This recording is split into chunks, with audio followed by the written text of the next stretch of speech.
This is Dear Strategy, episode 137.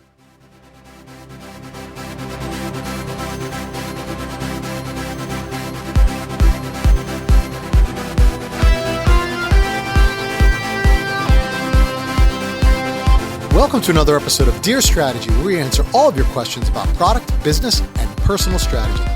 I'm your host, Bob Caparelli.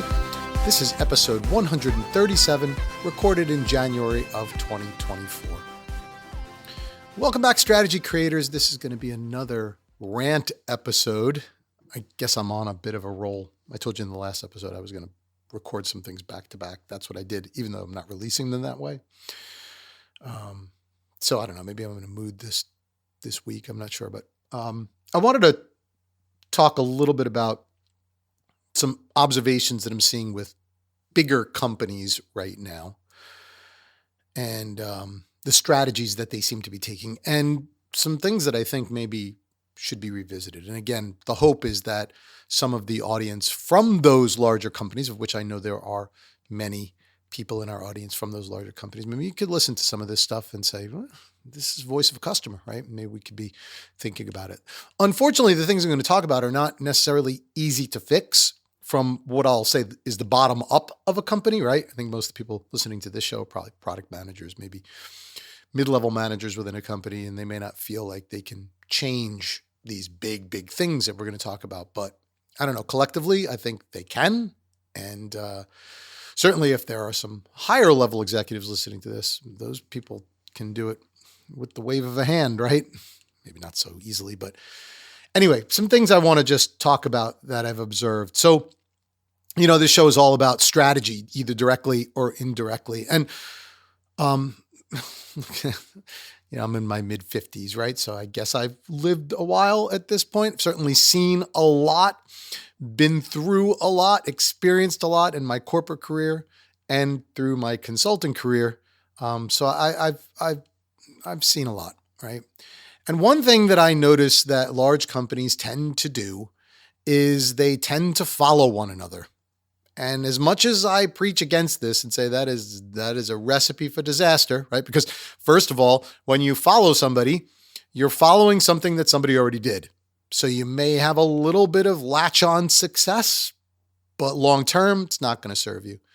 The second thing is when you follow somebody, you're making the assumption that what that other person is doing is right.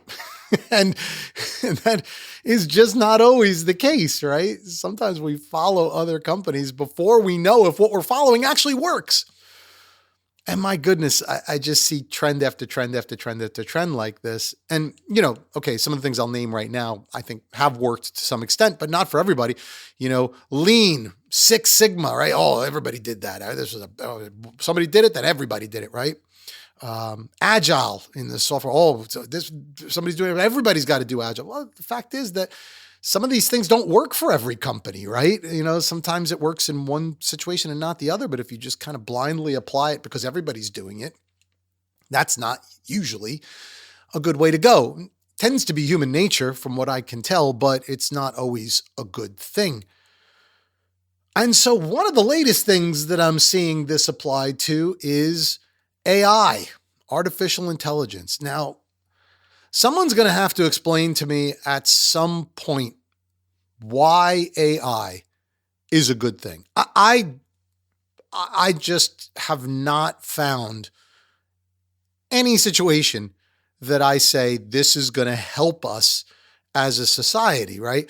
I get that if we can teach machines to learn on their own, that maybe we can learn something from them. Boy, that sounds dangerous in a very, very scary science fiction kind of way, but maybe that's the case. Certainly I can see where there's economies to that, right? Economic kind of benefits to saying, hey, if we could teach machines to do things that people could do, then the machines could do it, and then we don't need as many people. Again, it's just not my style. I think we need people. Now, I know that there's some futurists that are saying, oh, one of our biggest problems in the workforce is going to be lack of people to fill jobs that we need, and that's why we need AI. Maybe they're a lot smarter than me. Maybe they know that, and I don't know. Maybe that's true.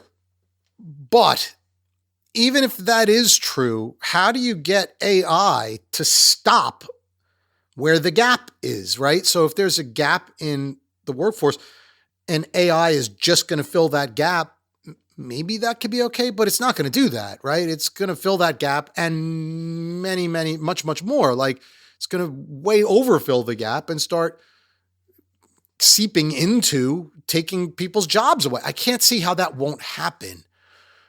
I just can't see how that won't happen, but okay. And then there's all the intellectual property parts of AI that, again, it's unbelievable. Like, creators, musicians, artists who work their lives to put their hearts and soul into something. And now AI is doing it, I think, poorly, and maybe that will be its downfall. I'm not sure, but it'll only get better.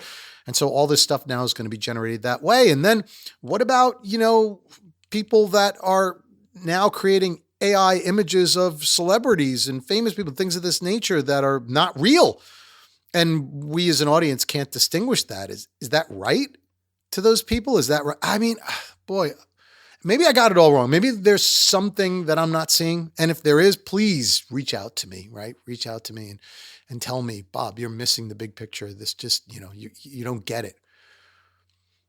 Maybe that's the case. But I just am floored with how many companies are going down this road, and they're doing it proudly. And everybody is like bragging about AI without really ever telling us what the benefit of it is. Like, why are you doing this? Why do you think this is a good thing? Why do you think systems should be taking over the jobs of real people? Like, I don't know. Again, maybe I'm missing something, but what's the point of this discussion? Well, the point of this discussion is to say, if that is your company's strategy, are you doing it because everyone's doing it? Are you doing it because it's a trend and you're afraid to not be part of the trend? Or are you doing it because there's a real benefit? Because if there's a real benefit, you should be able to state what that is. And of course, I have asked companies that I work with that are embracing this, like, why is AI a good thing? And I have not been able to get a good answer, which means that either there isn't one or people don't know it. Both of those are really dangerous, really, really dangerous.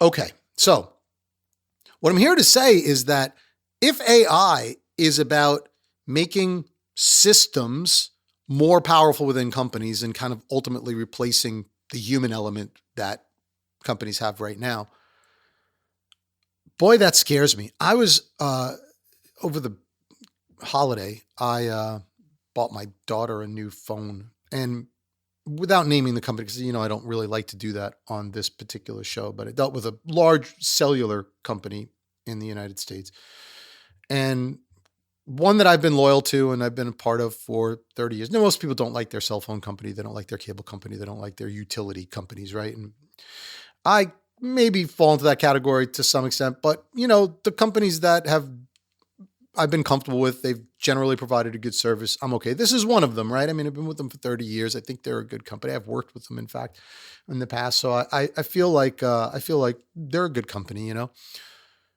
But more and more over the years, what I've been finding is that their companies being taken over by their systems, which are not always right. Okay. So, I go in, I ask for a phone. They tell me that there's a promotion. I get the promotion, and the system doesn't allow it because what the person told me, the system won't allow for whatever reason. Is it the person that's wrong? Is it the system that's wrong? I don't know. I don't care. All I know is that what the person told me, the system can't do. Okay, so now you have to find a person that can override the system because the person told me this. This is why I got the phone, and now you need to make it right. Can't do it. The system is all powerful. When I listen to people talking, I talk to no less than 10 different customer service reps about this issue. No joke. When I listen to them speak, their hands are tied. They throw their hands in the air. They don't know what to do. We want to help you. We understand that what you were told was not correct. We understand that we promised you something that we can't deliver, but there's nothing we can do because the system won't let us. The system has a mind of its own. Now, the system was developed by people, so somebody can probably override the system. But my goodness, the effect of what they're saying is that nobody can. And so that's kind of the equivalent of the system has learned its own way and there's nothing we could do to stop it. And it's not just this company. I had this with my insurance company. I had this with, I have to get health insurance on the open market. I had with that company. I mean, I could name it probably 10 different companies that I've had this similar conversation with, where we needed to do something in the system either wasn't working properly or didn't match what the people said or their advertising said or whatever else. And it could not be fixed. It could not be overridden. And that scares the life out of me. It just scares the life out of me because it means we are at a point in time where the systems are more powerful than the people. And if that sounds like something out of a bad science fiction novel, it probably is, right? Because that's what we were afraid of, that our appliances would come to life and kill us. Right?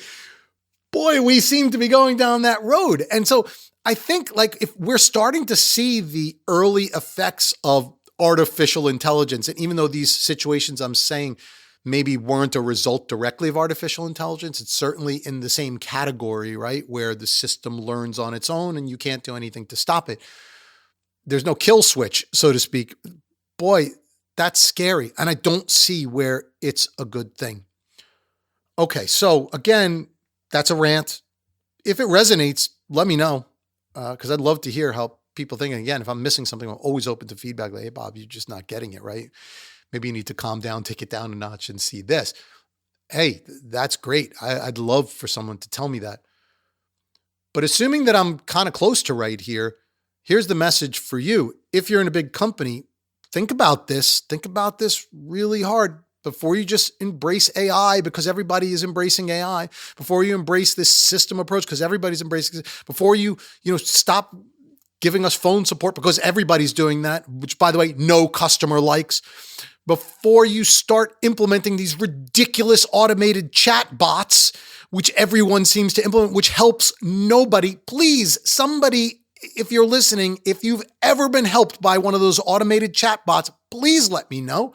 I have not met one person who can get one of their questions answered that way.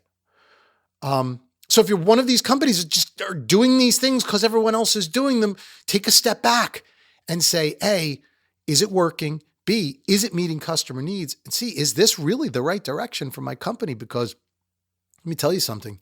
You're not only not going to be differentiated, you're not going to be differentiated in the wrong way. And someone's going to come around and change that at some point. So anyway, there you go. That's my rant. Now, I promise that next episode, I'll go back to a lesson, right? Just to kind of break up these rants a little bit. Oh, I like these as well. I don't know. Maybe you do too. Who knows? But I'll go back to a lesson in the next episode. Before I do that though, if you have anything to say about this topic, you want to make a comment, reach out, go to dearstrategy.net or dearstrategy.com. They end up going to the same place eventually. Use the contact link, contact me, and let me know what you think. And while you're doing that, don't forget to make time for the plan. We'll see you back here on another episode of Dear Strategy. Thanks for joining.